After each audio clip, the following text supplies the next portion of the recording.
আমার জায়েদ যদি শহীদ হয়ে যায়, আমার জায়েদ যদি শহীদ হয়ে যায়, জায়েদের সাথে শহীদ শব্দ নবী লাগায় দিলেন। আর কেউ না বুঝলো, সাহাবীরা বুঝে গেছেন। আমার নবীর কলিজার টুকরা সন্তান এই জায়েদ নিজেও বুঝে গেছেন, এই যুদ্ধ আমার জীবনের শেষ যুদ্ধ। এই যুদ্ধ থেকে আমি জীবিত ফিরতে পারবো না রে, এই যুদ্ধই হলো আমার জীবনের শেষ যুদ্ধ। যায়েদ ইবনে হারেসা তিনিও টের পেয়ে গেলেন।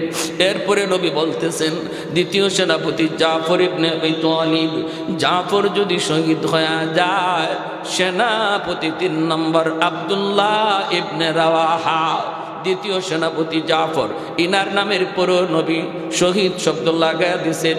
জাফর যদি শহীদ হয়, সেনাপতি আব্দুল্লাহ।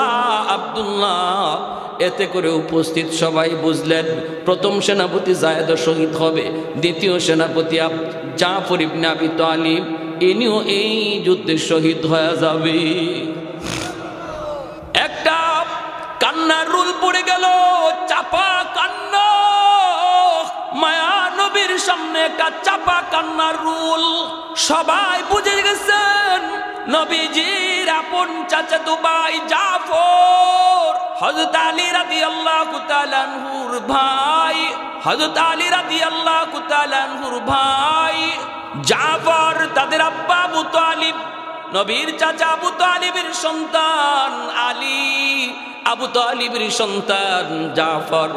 ওই জাফর ইবনে আবি তালিব ইনিও এই যুদ্ধে শহীদ হয়ে যাবেন। সবাই তো বুঝে গেছেন। এরপরে নবী কি বলতে চান সবাই আবার বুঝতেছেন। 3 নম্বর সেনাপতির নাম নবী ঘোষণা করলেন, আব্দুল্লাহ ইবনে রাওয়াহা।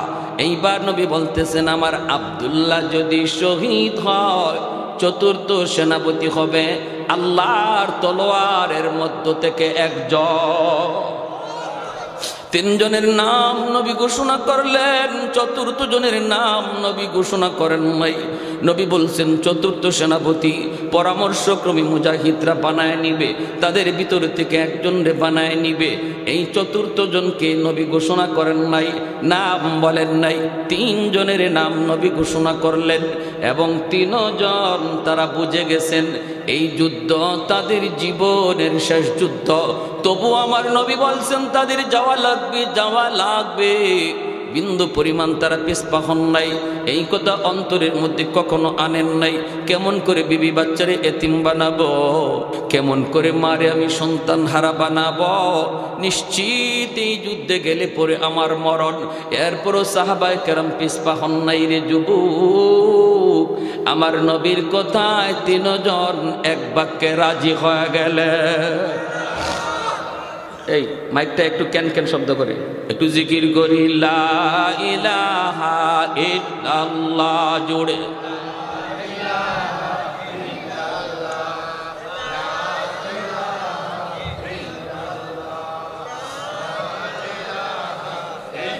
পর্দা নিয়ে আর শুদ্ধ একটু কথা বলতে বলছে জোরে, লা ইলাহা ইল্লাল্লাহ।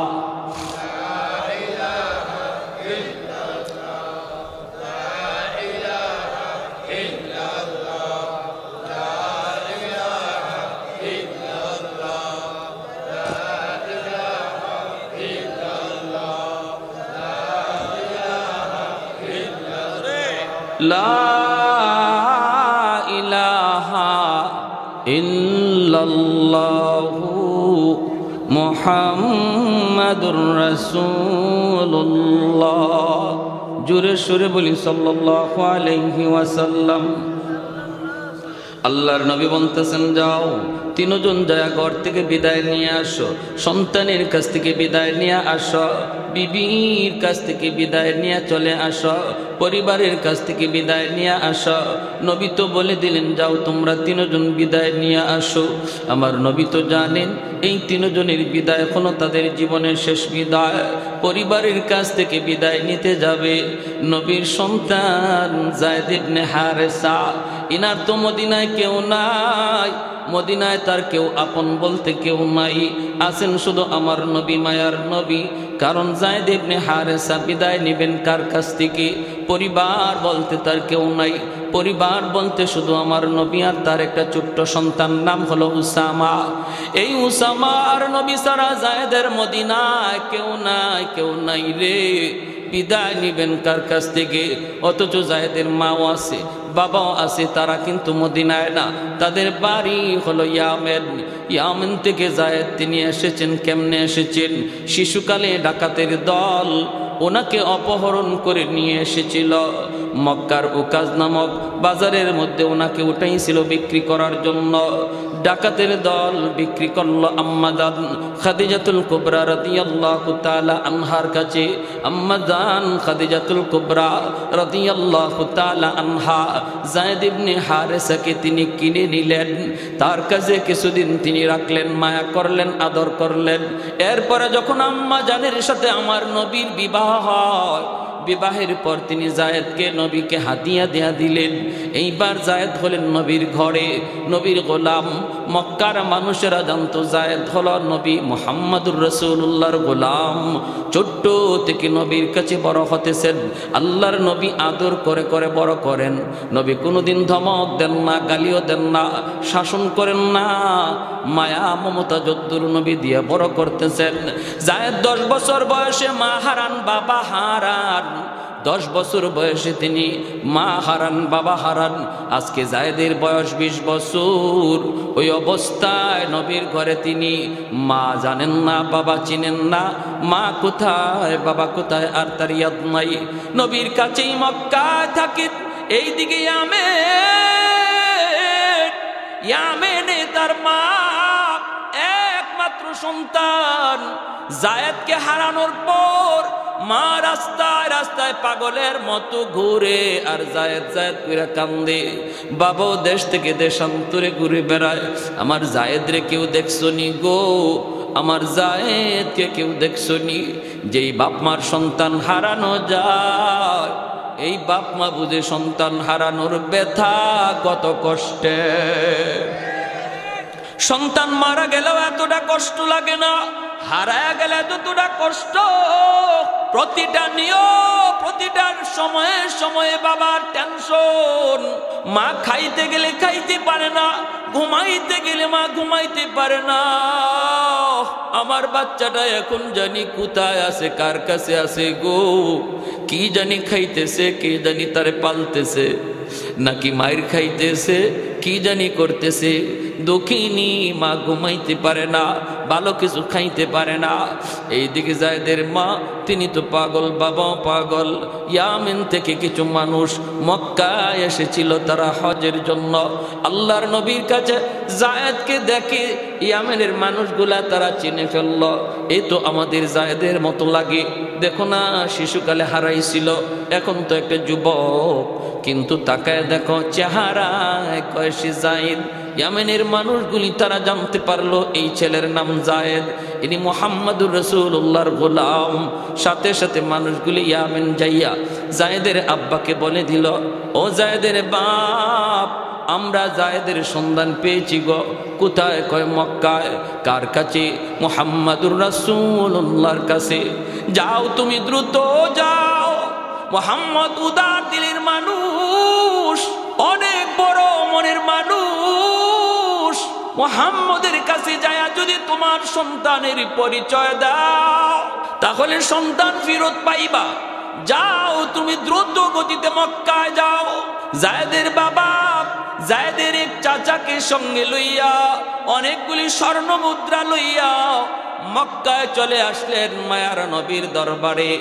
আইসাই জায়েদের আব্বা ডাক দিয়া বলে, মুহাম্মদ, আমি ইয়ামেন থেকে এসেছি। কেন এসেছেন? শুনেছি আপনার কাছে আমার সন্তান থাকে। আপনার সন্তান কে? বলে জায়েদ। জায়েদ হলো আমার সন্তান। আজ থেকে 10 বছর আগে মায়ের সাথে নানার বাড়ি যাওয়ার পথে ডাকাতের দল আমার জায়েদকে অপহরণ করে নিয়ে গেছিল। 10 বছর হয়ে যায়, আমার জায়েদের কোনো সন্ধান নাই। মা পাগলের মতো রাস্তায় রাস্তায় ঘুরে। আমাদের আর কোনো সন্তান নাই মুহাম্মদ, একমাত্র সন্তান জায়েদ। মা পাগল হয়ে গেছে, পাগল, খায় না, ঘুমায় না, প্রতিনিয়ত জবানে শুধু জায়েদ জায়েদ জায়েদ। আমি বাবা দেশ থেকে দেশান্তর ঘুরে বেড়াই, আমিও জায়েদের কোনো সন্ধান পাই না। হঠাৎ করে সন্ধান পাইলাম আপনার কাছে। আল্লাহর নবী রহমতের নবী বলেন, জায়েদ আপনার সন্তান? বলে হ্যাঁ। জায়েদ যদি আপনাকে বাবাকে ডাক দেই তাহলে তো আমার কোনো আপত্তি নাই। জায়েদ যদি আপনাকে আব্বাকে পরিচয় দেয় আমার কোনো আপত্তি নাই। আমাকে পয়সা দেওয়া লাগবে না, স্বর্ণ মুদ্রা দেওয়া লাগবে না, বিনিময় লাগবে না। হারানো বাবার কাছে তার সন্তান ফিরে যাবে, হারানো মায়ের কাছে সন্তান ফিরে যাবে, হারানো সন্তান মার কাছে ফিরে যাবে। আমি নবী বিন্দু পরিমাণ কোনো বদলা নিব না। তবে শর্ত হলো জায়েদ আপনাকে চিনতে হবে। যদি জায়েদ আপনাকে চিনে আর আব্বাকে ডাক দেয় আমার কোনো বাধা নাই, আপনি নিয়ে যাবেন। আমি খুশি মনে বিদায় দেব, খুশি মনে বিদায় দিব। এই বইলা মায়ার নবী ডাক দিলেন, পাশের রুমেই ছিলেন জায়েদ। নবী ডাক দিলেন, জায়েদ এই দিকে আসো। পাশের রুম থেকে জায়েদ ইবনে হারেসা তিনি আসলেন। ঘরে ঢুকে তিনি দেখেন অপরিচিত দুইজন মানুষ আমার নবীর কাছে বসা, তাকায় রইলেন। তাকাইয়ে জায়েদ চিনে ফেলেছেন, ইনি আমার হারানো বাবা, ইনি হলেন আমার চাচা। বাবাও চিনে ফেলেছে সন্তান। 10 বছর পর হারানো সন্তান যদি বাপ মায় ফিরে পাও, এই বাপ মার আনন্দ দুনিয়ার আর কেউ বুঝবে না। ঠিক কিনা জোরে কর। বাবা দৌড় দেয়া যায় জায়েদকে বুকে জড়ায় ধরলো। জায়েদও বাবাকে বুকে জড়ায় দুজনে কান্দে কান্দে আর কান্দে। জায়েদ কই, আল্লাহ তুমি যে আমার আব্বারে দেখাইছো, আল্লাহ তুমি যে আমার আব্বারে দেখাইছো। আর বাবা কান্দে, মালিক তুমি যে আমার সন্তান মিলাই দিছো। এই বইলা বাপ বেটা দুজনে কান্দতেছে। মায়ার নবী তিনি তো দরদি নবী, আমার রহমতের নবী, জন্মের আগেই তো বাবা হারাইছে। আব্বু ডাকে কেমন মজা আমার নবী জানে না। বাবাকে পায়ার সন্তান বুকে জড়া ধরছে। বাপ বেটার মিলন আমার নবীর কলিজায় আগুন জ্বালায় দিছে। জোরে বলি সুবহানাল্লাহ। আমার নবীরও বাবার কথা ইয়াদ হয়ে গেল, ইয়াদ হয়ে গেল। আমার যদি এমন ভাবে কোনো আব্বাকে আমি বুকে জড়ায় ধরতাম গো, আব্বু ডাক দিলে কত মজা। নবী তা জানেন না, জানেন না। আল্লাহ নবী চোখ দিয়ে দর দর করে পানি পড়ে নবী কান্দেন। জায়েদ কান্দে, বাবায় কান্দে, চাচায় কান্দে। ঘরের মধ্যে একটা কান্নার রোল পড়ে গেল। এইবার মায়ার নবী দয়ার নবী বলেন, জায়েদ তোমার আব্বু এসেছে তোমাকে নিয়ে যাওয়ার জন্য। বাবা যাও, আমি নবী খুশি মনে তোমাকে বিদায় দিলাম। মা পাগলের মতো হয়ে রাস্তায় রাস্তায় ঘুরে রে জায়েদ যাও, মায়ের কাছে যাও, আমি নবী তোমাকে বিদায় দিলাম, তুমি যাও। নবী এই কথা বইলা বিদায় দিতে চান, জায়েদ দাঁড়ায় আছে।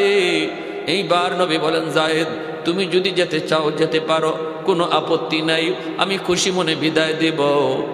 আর যদি আমি নবীর সাথে থাকতে চাও সারা জীবন আমি বুকে রাখবো। ও জায়েদ সিদ্ধান্ত নিবে তুমি, মা বাবার কাছে যাবা নাকি নবীর কাছে থাকবা। সিদ্ধান্ত চলে আসলো জায়েদের কাছে। ভাইরা আমার, আল্লাহ নবী রহমতের নবী, মায়ার নবী, দয়ার নবী যখন সিদ্ধান্ত জানায় দিলেন জায়েদের উপর, এইবার জায়েদ তিনি সিদ্ধান্ত কি দিবেন? বাপ মার কাছে যাবে না রহমতের নবীর কাছে থাকবে? একবার বাবার চেহারার দিকে জায়েদ তাকান, আরেকবার আমার দরদি নবীর চেহারার দিকে তাকান। একবার বাবার চেহারার দিকে তাকায়, আরেকবার আমার দয়ার নবীর চেহারার দিকে তাকায়। হঠাৎ করে জায়েদ মাথার নিচের দিকে দিয়া দিছে, আর কারো কাছে চায় না, কারো দিকে তাকায় না। চোখ থেকে টপটপায় পানি পড়ে। আর জায়েদ কই, নবী গো, ও গো মায়ার নবী, 10 বছর আগে বাবা হারাইছি, মা হারাইছি। আপনার কাছে আসার পরে আমার মা হারানোর ব্যথা, বাবা হারানোর ব্যথা আমার কিছু ইয়াদ নাই। আপনাকে আমি মায়ের মতো পাইছি, আব্বার মতো পাইছি। মায়ের আদর আমি আপনার কাছে পেয়েছি, বাবার আদর আমি আপনার কাছে পেয়েছি। ওগো নবীজি, আমি সিদ্ধান্ত নিয়ে ফেলেছি, আমি বাকি জীবন আপনার কদমে থাকতে চাই। कौनैन मुख्तार खुदा तुमको बनाया, कौनैन मुख्तार खुदा तुमको बनाया, उम्मत का निगाहबान खुदा तुमको बनाया, उम्मत का निगाहबान खुदा तुमको बनाया। मौला मेरा आका मेरा रहमत की नबी है, ताजदार मदीना है तो माह अरबी है, ताजदार मदीना है तो माह अरबी है।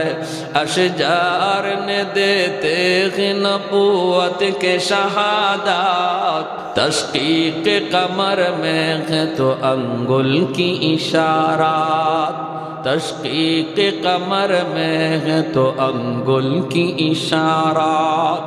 আল্লাহর নবী রহমতের নবীকে যেই মাত্র যায়েদ সিদ্ধান্ত শোনায় দিলেন, আমার নবী দয়ার নবী বসা ছিলেন, বসা থেকে নবী দাঁড়ায় গেলেন, দৌড় দিয়া যায় যায়েদকে বুকে জড়ায় নিলেন, যায়েদকে বুকে জড়ায় নিলেন।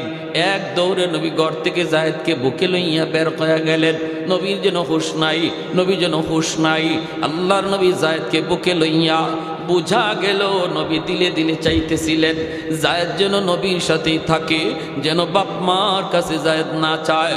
এজন্য যেই মাত্র যায়েদ কইছে নবী গো আমি আপনার সাথে থাকবো, নবী এত খুশি হলেন বুকের মধ্যে লইয়া নবী দৌড় দিয়ে ঘর থেকে বের হইয়া এক দৌড়ে সাফা পাহাড়ের উপরে যায় উঠলেন। সাফা পাহাড়ের উপরে ওইটা মক্কার মানুষদেরকে ডাক দেয়া কয়ে, মক্কার মানুষ এতদিন পর্যন্ত তোমরা জানতা যায়েদ হলো মুহাম্মদের গোলাম, আজ থেকে তোমরা জেনে নাও যেই যায়েদ হারানো বাবা পাইলো, হারানো মা পাইলো, এরপরও বাপ মার কাছে যায় না, নবীর সাথে থাকার সিদ্ধান্ত নিয়ে নিল রে। আজ থেকে ওই যায়েদ আর মুহাম্মদের গোলাম নয়, এই যায়েদ হলো মুহাম্মদের পুত্র। আর একটু জোরে বলে সুবহানাল্লাহ। এই থেকে যায়েদ হয়ে গেলেন নবীর পুত্র, নবীর পুত্র যায়েদ ইবনে হারেসা। বাবার নাম কিন্তু হারেসা, এজন্য যায়েদের নামের শেষে হারেসা নাম লাগানো। নবীর ঘরে থাকছেন, নবীকে আব্বু ডাকেন, কিন্তু আসল বাবার নাম নিজের নামের সাথেই লাগানো। এই যায়েদ তিনি তো বিদায় নিবেন, বাবার কাছে বিদায় নিবেন। মুতার যুদ্ধে তিনি এক নম্বর সেনাপতি, এক নম্বর সেনাপতি। নবীর কাছ থেকে বিদায় নিবেন যায়েদ। আমার নবীর চোখ থেকে টল টল করে পানি পড়ে। নবী ভালো করে জানেন আমার যায়েদ আর আমার কাছে ফিরবে না, আমার কাছে আর যায়েদ ফিরবে না। নবী বিদায় দেন আর বলেন যায়েদ রে আমার নাতিটার একটু আদর করে যাও। যায়েদের ছেলে উসামা 10 বছরের বালক, বাবা সারা দুনিয়া কেউ নাই, আর নবী হলেন দাদা। যায়েদ তখন সন্তানের মাথায় হাত দিয়া বলতেছে বাবা আব্বু জিহাদে যাইতেছি, হয়তো এই জিহাদের ময়দান থেকে আর ফিরব না। যদি কোনোদিন বাবার কথা ইয়াদ হয়, শাম সিরিয়া রাস্তার কোনো এক পাশে বাবার কবর তুমি খুঁজে নিও, হয়তো বাবার লাশও তুমি দেখবা না। শামের রাস্তার কোন পাশে বাবার কবর খুঁজে নিও। এই বইলা বাচ্চাটারে আদর কইরা চুমু দিয়া যায়েদ ইবনে হারেসা জিহাদের ময়দানের দিকে তিনি রওনা দিয়া দিলেন। 2 নম্বর সেনাপতি জাফর ইবনে আবি তালিব তিনিও বিদায় আনতে গেলেন বিবির কাছে যায়, দেখেন বিবি কোরআন তেলাওয়াত করেন।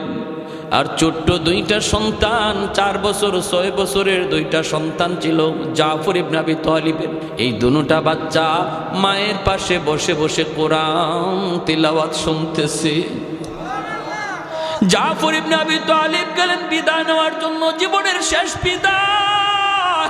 আমার নবীর আদেশ যুদ্ধে যাওয়া লাগবে, ভালো করে জানেন এই যুদ্ধ জীবনের শেষ যুদ্ধ, জীবিত ফিরবেন না, শহীদ হয়ে যাবেন। এজন্য শেষ বিদায় নিতে আসলেন স্ত্রীর কাছ থেকে, সন্তানের কাছ থেকে।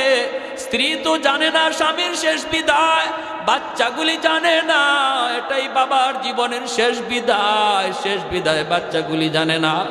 জাফর ইবনে আবি তালিব আয়েশা দেখেন মা কোরআন তেলাওয়াত করে, বাচ্চাগুলি বসে বসে কোরআন তেলাওয়াত শুনে। যেই করে মহিলা কোরআন তেলাওয়াতকারী হয়, এই করে সন্তানরা হাফেজে কোরআন হয়। ঠিক কিনারে ভাই জোরে বলেন। ঘরের মহিলারা যেই আমল বেশি করে সন্তানের উপরে এই আমলের আসর বেশি পড়ে। বাবার চেয়ে মাদেরকে সন্তানরা বেশি টাইম পায়, মাকে বেশি টাইম পায়, এজন্য মাকে সন্তানরা ফলো করে বেশি। গর্বে ছিল মায়ের, তাও মায়ের সঙ্গে ছিল, দুধ পান করছে মায়ের সাথে ছিল, ছোট্টকালে মায়ের সাথে। বাবা তাকে বাহিরে কাজকর্মে ব্যস্ত, অল টাইম মাকে সন্তানরা পায়, এজন্য মায়ের আমলের আসর সন্তানের উপরে বেশি পড়ে। মা পেটে সন্তান লইয়া যদি বেশি বেশি টক খায়, সন্তান বড় হইয়া টক প্রিয় হয়। মা সন্তান পেটে নিয়ে যদি বেশি বেশি মিষ্টি খায়, সন্তান বড় হইয়া মিষ্টি প্রিয় হয়। মা সন্তান পেটে নিয়ে যদি গান শুনে, সন্তান বড় হইয়া গানের মাস্টার হয়। মা পেটে সন্তান লইয়া যদি কোরআন তেলাওয়াত বেশি বেশি করে, এই সন্তান বড় হইয়া কোরআনের হাফেজ হয়। মাগো, এজন্য আল্লাহর নবী বলেন, আল মারআতু রাইয়াতুন আলা বাইতি যাওজিহা ওয়া ওয়ালাদিহি। সন্তানের ব্যাপারে আল্লাহ বাবার চেয়ে মাকে বেশি প্রশ্ন করবে। সন্তান নামাজি হলো না কেন, সন্তান কোরআন সহিহ শুদ্ধ করে শিখলো না কেন, সন্তান হারাম চিনলো না কেন, এই প্রশ্ন বাবাকে আল্লাহ যদি একবার করে, মাকে দুইবার করবে। মাকে কয়বার করবে? জোরে বলেন। কারণ মাকে সন্তানরা বেশি টাইম পায়, এজন্য মার আমলটা গ্রহণ করে বেশি। মা যদি বেপরদায় চলে, এই সন্তান বড় হইয়া বেহায়া হবে, বেশরম হবে, বেলাজ হবে। পেটে সন্তান লয়ে যদি মা বেপরদায় ঘর থেকে বের হয়, সন্তানের হায়া নষ্ট হয়। আর যদি মা সন্তান পেটে লইয়া পর্দার ভিতরে চলে, এই সন্তান বড় হইয়া ব্রেইনি হয়, মেধাবী হয়। বুঝে আসছে ভাই? ভাই নড়াচড়া করেন কেন? উঠতেন না। মুরব্বীদের হাজত ধরছে, সারতে দেন। আর যুবকরা এদিকে আসা যাওয়া করো না, এদিকে একটু নড়াচড়া কম, একদম টোটালি অফ, এদিকে আসা। অসুবিধা হইতেছে আপনাদের কি ভাই? আর কিছু সময় চলবে? সবাই রাজি আছে ইনশাল্লাহ? মাশাআল্লাহ, আল্লাহ কবুল করো। জোরে বলি আমিন। জায়গা কম, যারা দাঁড়ায় আছে তাদের কষ্ট হইতেছে নাকি? দাঁড়াইয়ে চলবে? অসুবিধা নাই তোমাদের? ঠিক আছে, আলহামদুলিল্লাহ। আল্লাহ আমাদের এই আশা বসাকে তুমি নাজাতের উসিলা বানাও। সবাই বলে আমিন। জাফর ইবনে আবি তালিব তিনি যা ডাক দিয়া বললেন, বিবি কোরআন তেলাওয়াত অল্প সময়ের জন্য একটু বন্ধ করো। বিবি সাথে সাথে কোরআন তেলাওয়াত বন্ধ করলেন। যুদ্ধের পোশাক পরা জাফর ইবনে আবি তালিবের বিবি গো, ও বিবি আমাকে বিদায় দাও। আজকের যুদ্ধের 2 নম্বর সেনাপতি নবী আমাকে ঘোষণা করেছেন, ও বিবি বিদায় দাও, বিদায় দাও, আমি আজকের যুদ্ধের 2য় সেনাপতি গো বিবি। তখনই সন্তান দুজনে বাবাকে জড়ায় ধরছি, আব্বু তুমি যুদ্ধে যাবা। বাচ্চাগুলি কয়, আব্বু আমরাও যুদ্ধে যাব। বাবা কই, বাবা বড় হলে যাবা। এই বইলা বাচ্চাগুলিরে জাফর চুমু দেয়, কিন্তু মনের কথা কয় না গো। এই যুদ্ধ জীবনের শেষ যুদ্ধ, এই বিদায় জীবনের শেষ বিদায়। বাচ্চাগুলিরও বাবা কয় না। ওই অবস্থায় জাফরের বিবি বলতেছে, স্বামী গো আমি একটু মুনাজাত করব, আমি মুনাজাত করব, আর তুমি আমিন বলবা।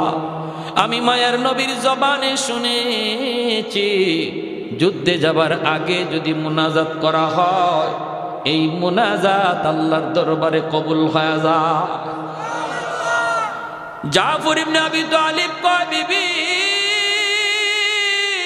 যা শুনেছো ঠিক শুনেছো, এটা আমার নবীর হাদিস। তুমি মুনাজাত করো, আমি আমিন আমিন বলবো। এ আমার নবীর সুন্নত, স্বামী স্ত্রী একসাথে মুনাজাত করা নবী নিজেও করছেন, তুমিও করবারে। যুবক গরিব সমস্যার মধ্যে আছো, স্ত্রীকে নিয়ে মুনাজাত করো, একসাথে নামাজ পড়ে মুনাজাত করো। তুমি মুনাজাত করো, স্ত্রীকে আমিন বলতে বলো। অথবা বিবির তুমি কও, বিবি গো তুমি যা মন চা আল্লাহর কাছে চাও, আমি তোমার সাথে আমিন আমিন বলবো। স্বামী স্ত্রী একসাথে যদি মুনাজাত করে, একজনে মুনাজাত করে আরেকজনে আমিন কয়, বিশেষ করে মহিলাদের আমিন আল্লাহর কাছে আগে কবুল হয়ে যায়। কারণ মহিলাদের গুনাহ কম, পুরুষের তুলনায় মহিলাদের গুনাহ কম। যে মহিলারা পর্দার ভিতরে থাকে তাদের গুনাহ খুবই কম, পর্দার থাকে, বেপর্দায় বের হয় না। আবার তার হিসাব কিতাব কম, কেমনে টাকা কামাইলো, কেমনে ব্যয় করলো, কোন পথে খরচ করলো, এই হিসাব কোনো মহিলাকে দেওয়া লাগবে না, দিবে স্বামী।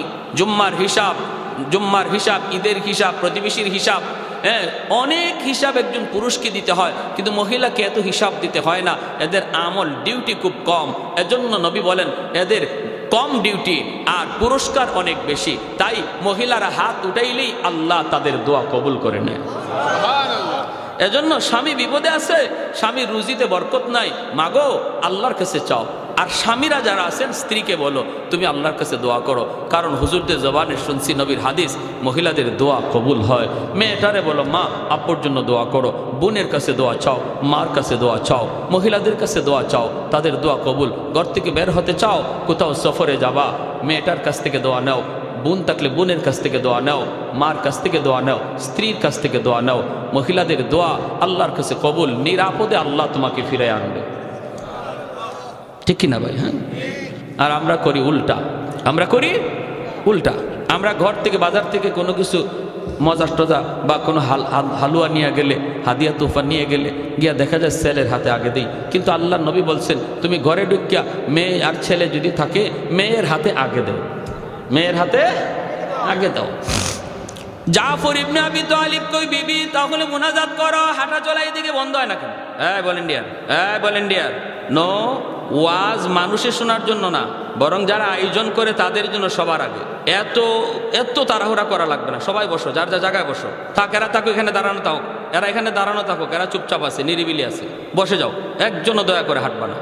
আরে যে ছোট বাচ্চাগুলি তাদেরকে আর ঢুকতে দিবা না, বাবা যাও ঘুমাওকে যাও, বন্ধ হয়েছে, হাঁটা বন্ধ হয়েছে। তো জাফর ইবনে আবি তালিবের বিবি তিনি 1 নম্বর মোনাজাত করতেছেন, শুনবেন মোনাজাত তিনি 3টা করছেন, 3টা কথা বলছেন মোনাজাতে। প্রথম নম্বর মোনাজাতে ভাষাটা বলছেন আল্লাহ আজকের যুদ্ধে তুমি মুসলমানদের বিজয় দান করো। জাফর ইবনে আবি তালিব বলেন আমিন, স্বামী বলছেন আমিন, স্ত্রী বলছেন আল্লাহ আজকে মুসলমানদের বিজয় দিও। 2 নম্বর দোয়া করছেন মালিক শুনেছি বেঈমান আজকের যুদ্ধে অনেক, অধিক থেকে অধিক মুসলমান সংখ্যায় কম, আল্লাহ তুমি মুসলমানদের শক্তি সাহস তুমি বাড়ায় দিও। জাফর ইবনে আবি তালিব মুনাজাতে হাত উঠে বলতেছেন আমিন। 3 নম্বর দোয়াটা করতেছেন আল্লাহ। তৃতীয় দোয়াটা করার সময় জাফরের স্ত্রী কেঁদে দিলেন, চোখ দিয়া পানি ধরে, আর বলতেছেন মালিক আমার 2টা ছোট্ট ছোট্ট অবুঝ শিশু, আল্লাহ আমার ছোট 2টা বাচ্চার দিকে তাকাইয়া আমার স্বামীকে তুমি জীবিত ফিরায় দিও, আমার বাচ্চাগুলির তুমি এতিম বানাও না। যেই মাত্র এই দোয়াটা করেছেন জাফর ইবনে আবি তালিব মুনাজাত থেকে হাতটা ছেড়ে দিছেন, আমিন তো বলেন নাই, বরং হাতটা ছেড়ে দিছেন, তলোয়ারের বাট দিয়া হাতটা নামায়া দিয়া বলেন বিবি গো আজকে 3টা দোয়ার 2টা দোয়া তোমার দরবারে কবুল হবে, কিন্তু 3 নম্বর দোয়া কবুল হবে না, কারণ নবী আমার পরে আরেকজন সেনাপতির নাম ঘোষণা করেছি। ও বিবি আমি জাফরের নামের সাথে নবী শহীদ শব্দ লাগায় দিচ্ছেন, আমি চাই নাই, আমি মনে মনে চাই নাই তোমাকে এই কথাটা জানাবো, আমি ভাবছিলাম কথাটা নীরব রাখবো, গোপন রাখবো, কিন্তু বিবি গো আমাকে গোপন রাখতে তুমি দিলা না গো বিবি। ও বিবি তোমার 3 নম্বর দোয়াটা কবুল হবে না, কারণ নবী আমার নামের সাথে শহীদ শব্দ লাগায় দিছে। এতে বোঝা যায় এই যুদ্ধ আমার জীবনের শেষ যুদ্ধ, আমি যুদ্ধ থেকে জীবিত ফিরব না, আমি এই যুদ্ধ থেকে জীবিত ফিরব না। বিবি গো আমার 2টা বাচ্চারে তোমার কাছে আমানত রেখে গেলাম, এই শহীদের 2টা বাচ্চারে তুমি দেখ শুন রাখো, তুমি তার দায়িত্ব নিয়ে যত্ন কইর, দিন শিখাইও, কোরআন শিখাইও, আল্লাহর পরিচয় তাদেরকে শিখাইও, আলেম বানাইও, মুহাদ্দিস বানাইও, হাফেজ বানাইও। 2টা বাচ্চা বাবারে জড়ায় ধরে কান্না শুরু করে দেয়, বাবা মা কান্দে তুমি কান্দো কেন, কি হয়েছে গো আব্বু? বাবা চোখের পানিটা মুইসা দেয়, কপালে চুমুকায়, গালে চুমুকায়, আর বাবা কয় বাবা কিছু হয় নাই, আব্বু যুদ্ধে যাইতেছি। তখনই 2টা বাচ্চা কয় আব্বু গো বন্ধুদেরকে তাদের আব্বু ঈদের জামা কাপড় কিনে দিয়ে দিছে, সামনে তো ঈদ, ঈদের জামা কাপড় তাদেরকে কিনে দিচ্ছে, আব্বু তুমি কি আমাদের জন্য ঈদের জামা কাপড় কিনবা না? জাফর বাচ্চাদের গালে চুমুকায় কয় বাবা দোয়া করো আল্লাহ জান্নাতি পোশাক কিনে দিব। ও বিবি টেনশন করো না, জান্নাতে দেখা হবে দেখা হবে। এই বইলা তিনি বিদায় নিলেন। 3 নম্বর সেনাপতি আব্দুল্লাহ ইবনে রাওয়াহা, মাত্র তিনি বিয়ে করেছেন, এখনো বিয়ের আসরেই বসা, আগ্দ হয়ে গেল, ইজাব কবুল হয়ে গেছে। ওনাকে বিবির রুমে নিয়ে যাবে, নতুন বিবিকে উনি দেখবে, নতুন বিবি উনাকে দেখবে। এই অবস্থায় মদিনা থেকে কাছে দাইসা কয়, আব্দুল্লাহ যেখানে আসো এখান থেকেই নবী তোমাকে ডাক দিয়েছে, মদিনার মসজিদে যাও রে। আব্দুল্লাহ ইবনে রাওয়াহা, আমার নবী ডাক দিয়েছেন।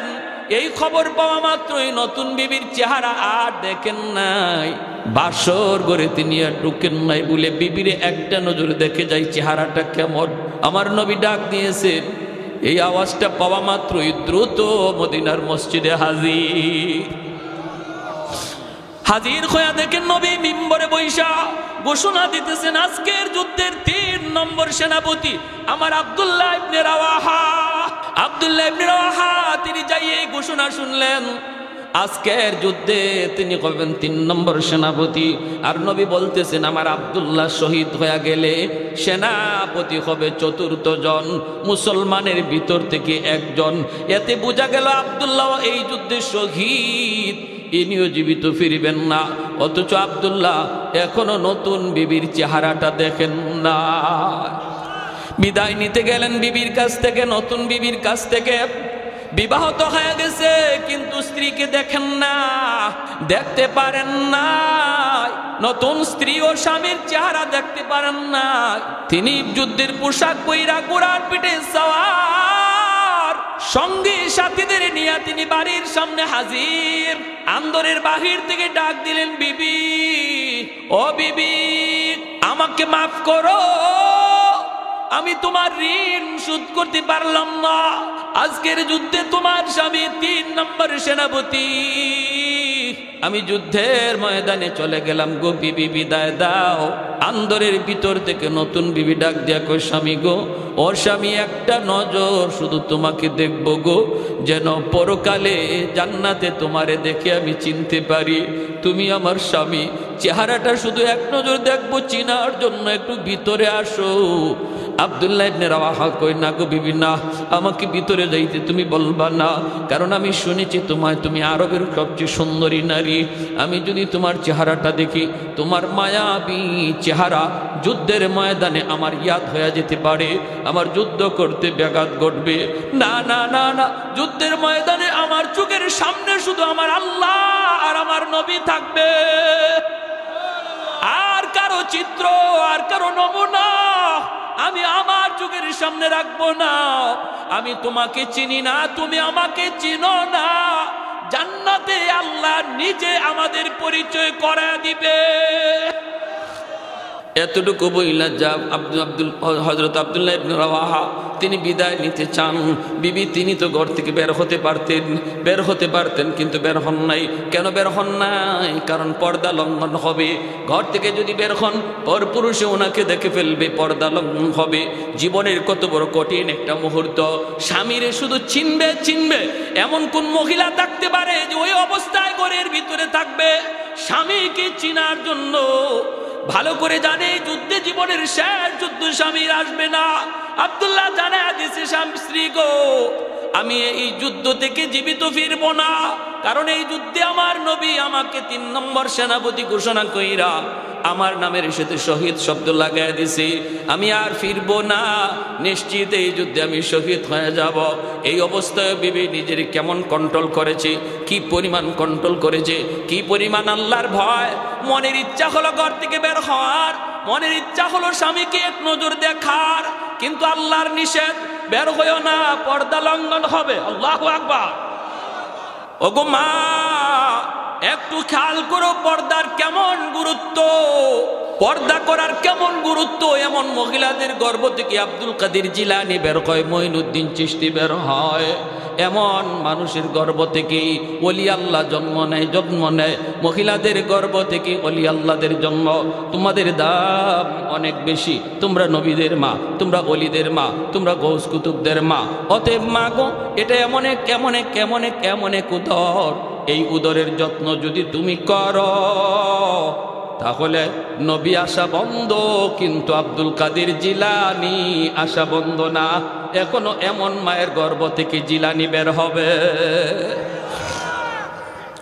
বেপরদা নারী যত বড় নামাজি হোক, যত বড় দিনদার হোক, আমরা তো পর্দা এখন কি জিনিস বুঝি না। শহরে বন্দরে হালত দেখলে বুঝাই যায় না। আল্লাহ তুমি হেফাজত।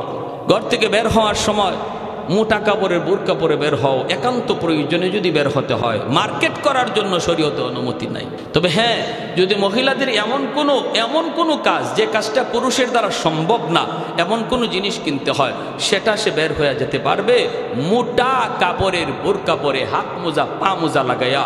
ওই কাপড়কে বোরকা বলে, যে কাপড়ের ভিতরে ঢুকলে পরে একজন পুরুষ বয়স কত বুঝতেই না পারে, 16 বছর না 60 বছর বুঝতেই না পারে, এর নাম হলো বোরকা। এর নাম কি? ভালো করে বুঝছেন, সহজ ভাষায় বললাম। বোরকা বলা হয় এমন কাপড়কে, যেই কাপড়ের ভিতরে ঢুকলে বয়স চিনা যায় না। যে যুবক একজন মহিলার বয়সই চিনবে না, সে 16 বছর না দাদির বয়সের, তারে নিয়ে সে কি কল্পনা করবে? তার সাথে সে কি টিচিং করবে? ঠিক না? যদি হাত মোজা পা মোজা না থাকে, তাহলে গায়ের চামড়া দেখে, রং দেখে বুঝে ফেলবে বয়স 16 বছর, বয়স 20 বছর। তখন এই বোরকা থাকা সত্ত্বেও সে তাকে নিয়ে ভাববে এবং সুযোগ বুঝে ইপটিজিং করবে। এজন্য মা, আল্লাহর দোহায়, আমার যে সকল মায়েরা বোরকার গুরুত্ব বুঝেন, বোরকা পরে বের হন, আপনাদের অনুরোধ করে বলবো, যদি আল্লাহর ভয়ে বোরকা পরে থাকেন, আল্লাহকে খুশি করার জন্য, নিজের সতীত্ব হেফাজতের জন্য, তাহলে মোটা কাপড়ের ঢিলা ডালা বোরকা পরেন, ঢিলা ডালা বোরকা আর হাত মোজা পা মোজা লাগাইয়া একান্ত প্রয়োজনে বের হন। আর ঘরের ভিতরে যতক্ষণ থাকবেন তখন ঘরের পর্দা আসেনি নাই? চাচাতো ভাইয়ের সাথে পর্দা করা ফরজ, খালাতো ভাই, মামাতো ভাই, ফুফাতো ভাই, জ্যাঠাতো ভাই, যত যা ভাই আছে শাস্তুলি সম্পর্কে, সব তোমার জন্য বেগাদা। এদের সাথে দেখা করা হারাম, কথা বলা হারাম, তাদের সাথে গল্প করা হারাম, কোথাও যাওয়া হারাম। চাস্তুলি সম্পর্কের নানা, চাস্তুলি সম্পর্কের দাদা, গ্রামের সম্পর্কের নানা দাদা, সব তোমার জন্য বেগানা। এদের সাথে দেখা করা হারাম, কথা বলা হারাম, শুধুমাত্র আপন ভাই ছাড়া, আপন দাদা আর নানা ছাড়া। ঠিক না? হ্যাঁ, কিন্তু না, অনেক মহিলা আছে আলহামদুলিল্লাহ, ঘর থেকে বোরকা পরেই বের হন, কিন্তু ঘরের ভিতরে পর্দা নাই। চাস্তো ভাই, মামাতো ভাই, খালাতো ভাই আসলে তাদের সাথে গল্প শুরু করে দেয়। হারাম। নবীজি বলেন, সিনফান মিন আহলিন নার লাম আরাহুমা কওমুন সিয়াতুন কাযনাবিল বাকর ইয়াদরিবুনা বিহান নাস ওয়া নিসাউন কাসিয়াতুন আরিয়াতুন মুমিলাতুন মাইলাতুন রুউসুহুন্না কাআসনিমাতিল বুখত লা ইয়াদখুলনাল জান্নাতা ওয়া লা ইয়াজিদনা রিহাহা। আল্লাহ নবী বলেন, ওই মহিলারা জান্নাতে যাবে দূরের কথা, জান্নাতের ঘ্রাণও পাবে না যারা পর্দা মানে না। জান্নাতের ঘ্রাণও পাবে না। এজন্য আমার ভাইরা খেয়াল করে মনোযোগ দিয়ে শুনো, যেই মা বোনেরা পর্দা মাইনা চলবে, বাইরে পর্দা করবে, ঘরের ভিতরে পর্দা করবে, পর পুরুষের সাথে কথা বলবে না, যাদের বিবাহ হয়ে গেছে সে স্বামীর জন্য আমানত, তার সতীত্ব স্বামীর কাছে, স্বামীর জন্য আমানত। এই আমানতকে আমানত মনে করবে, বিন্দু পরিমাণ খেয়ানত করবে না। আল্লাহর নবী, রহমতের নবী বলেন, জান্নাতে যাবে শুধু তা না, জান্নাতে খাতুনে জান্নাত ফাতেমা রাদিয়াল্লাহু তাআলা আনহার সাথে তারা জান্নাতে ঢুকবে। পর্দানিশীন নারীরা খাতুনে জান্নাতের সাথে জান্নাতে ঢুকবে। আর ভাইয়েরা, বন্ধুরা, এজন্য পর্দা মানার দরকার আসেনি না নাই? খালি মহিলাদের জন্য পর্দা নাকি পুরুষের লাগিও আছে? হ্যাঁ, না আমাদের নাই? কুল্লিল মুমিনিনা ইয়াগুদ্দু মিন আবসারিহিম ওয়া ইয়াহফাজু ফুরুজাহুম। আল্লাহ পুরুষের কথা কইছে, শুনো ও পুরুষের দল, আগে কয় তোমরা চোখ নিচে রাখো, লজ্জাস্থানের হেফাজত করো। একজন নারী তখনই খাস পর্দা করবে যখন ঘরের পুরুষ পর্দার গুরুত্ব বুঝবে। ঠিক না?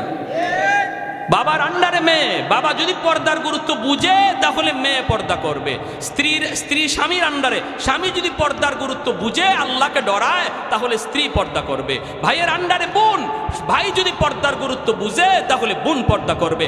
ভাই যদি নিজেই বেপর্দায় চলে, স্বামী যদি নিজেই বেপর্দা মহিলাদের সাথে কথা কয়, বাবা যদি নিজেই বেপর্দা মহিলার সাথে আড্ডা দেয়, ওই ঘরের বাবার মেয়েও পর্দা করবে না, স্বামীর স্ত্রীও পর্দা করবে না, ভাইয়ের বোনও পর্দা করবে না। ঠিক কিনা জোরে কম? আর এর জন্য সবার আগে আল্লাহ ওই স্বামীর আটকাইব, হারাও মিয়া ফরে যাইবা জান্নাতে, তোমার আমল তো ভালোই আছে, বউ যে বেপর্দায় চললো, বলে আল্লাহ এটা আমি কি জানি? বলে আমি কি জানি মানে? তুমি হাজব্যান্ড, তুমি কি হাজব্যান্ড, তোমার অধীনে ছিল, তোমার অধীনে ছিল, তুমি বাবার অধীনে মেয়ে ছিল, তুমি ভাইয়ের অধীনে বোন ছিল, জবাব দাও। নবী বলেন কুল্লু রাইন, আল্লাহ নবী আলা কুল্লুকুম রাইন ওয়া কুল্লুকুম মাসউলুন আন রাইয়াতিহি, প্রত্যেক দায়িত্বশীল তার দায়িত্বের ব্যাপারে আল্লাহর কাছে পুঙ্খানুপুঙ্খ জবাব দেওয়া লাগবে। যার কাছে যে দায়িত্ব আছে, যার কাছে যে দায়িত্বই আছে, ছোট হোক বড় হোক, প্রত্যেক দায়িত্বের ব্যাপারে আল্লাহর কাছে সবাইকে জবাব দিতে হবে। কাস্টমার, মনে রাখবা, দোকানের কর্মচারীর কাছে দোকানের মালের দায়িত্ব, কর্মচারীকে তার মালিকের মালের ব্যাপারে আল্লাহর কাছে জবাব দেওয়া লাগবে। ঠিক কিনা জোরে কান? প্রত্যেকটা কর্মীকে ফ্যাক্টরির ব্যাপারে আল্লাহ জিজ্ঞেস করব, তুমি যে ফ্যাক্টরিতে কারখানায় কাজ করতা, এই কারখানার মালগুলি তোমার কাছে আমানত ছিল, তুমি কর্মচারী হিসাবে কতটুকু আমানতদারি রক্ষা করেছো, জবাব দাও। প্রত্যেকটা দায়িত্বশীল তার দায়িত্বের ব্যাপারে জবাব দিবে। ম্যানেজারকে ম্যানেজারের পোস্টের ব্যাপারে জবাব দেওয়া লাগবে। কেয়ারটেকার সুপারভাইজারকে তার সুপারভাইজারের পোস্টের ব্যাপারে আল্লাহর কাছে জবাব দেওয়া লাগবে। দুনিয়ার মানুষের কাছে জবাব থেকে মুক্তি পেয়ে যাবা। দুনিয়ার মানুষের চোখে ফাঁকি দিয়া তুমি তোমার দায়িত্বের অবহেলা করতে পারবা, কিন্তু হাসরের মাঠে আল্লাহর সামনে কোনো অবহেলা করার বা ফাঁকি দেওয়ার কোনো সুযোগ নাই। আব্দুল্লাহ ইবনে রাওয়াহা তিনিও বিদায় নিয়ে চলে গেলেন। চলে আসছে বয়ানের শেষের দিকে, যুদ্ধে চলে গেলেন। নবীজি মায়ার নবী মসজিদে নববীর কোনায় বৃদ্ধ সাহাবীদের নিয়ে মুতার যুদ্ধের হালচাল দেখতেছেন। জিব্রাইল আমিন টিভির পর্দার মতো যুদ্ধের চিত্রটা নবীর সামনে তুলে ধরেছেন। মসজিদে নববীর ভিতরে আল্লাহর নবী মুতার যুদ্ধের চিত্র নবী দেখতেছেন। সাহাবাই কেরাম যারা বৃদ্ধ ছিলেন, মাজুর ছিলেন, তাদেরকে নিয়ে নবী দেখতেছেন। নবী দেখতেছেন প্রথম সেনাপতি তার সন্তান যায়েদ ইবনে হারেসা পতাকা নিয়ে, ইসলামের পতাকা নিয়ে, কালেমার পতাকা নিয়ে তিনি যুদ্ধের ময়দানে হাজির। তলোয়ার চালাইতেছেন এক হাতে, দুশমনকে ফানা ফানা করে ফেলতেছেন।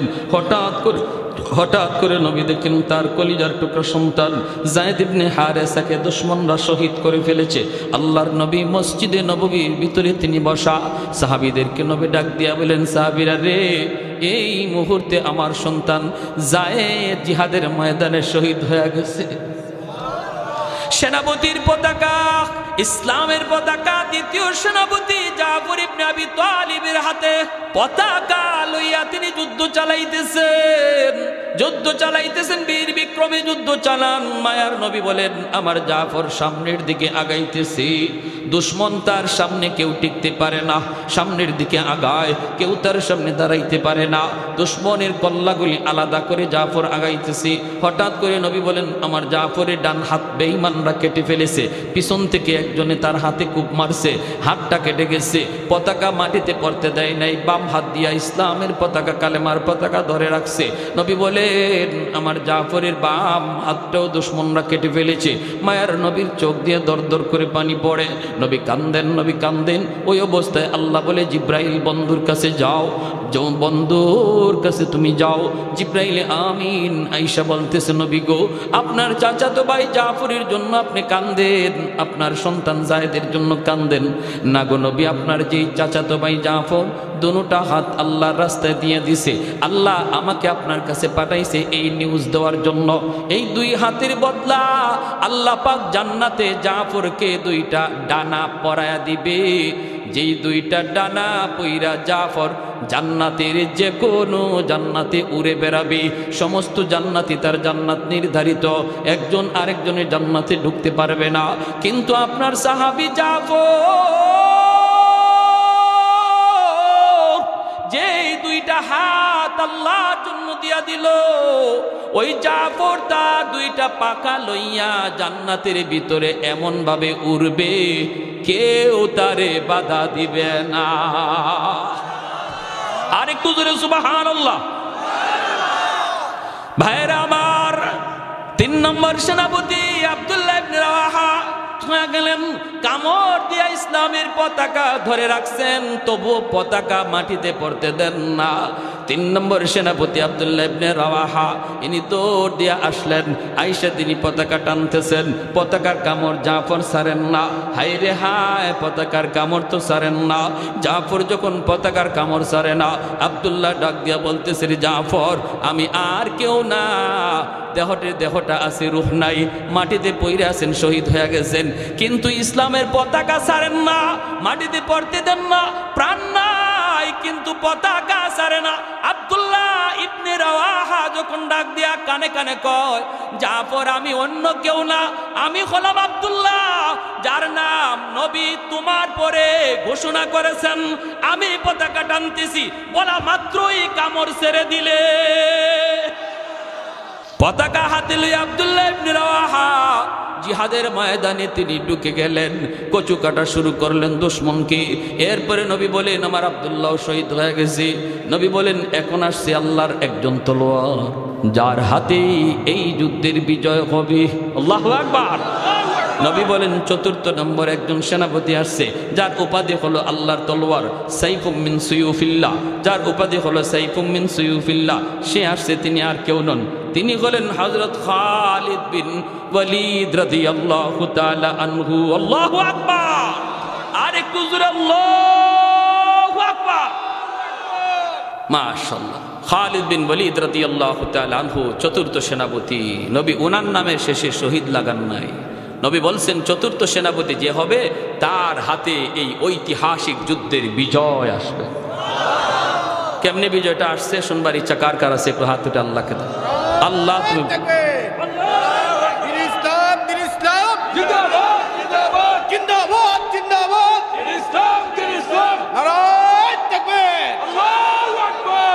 আল্লাহ তুমি কবুল করো, মঞ্জুর করো। কি লাগবে? কালেকশনটা কিসের? কি কি লাগবে দেন?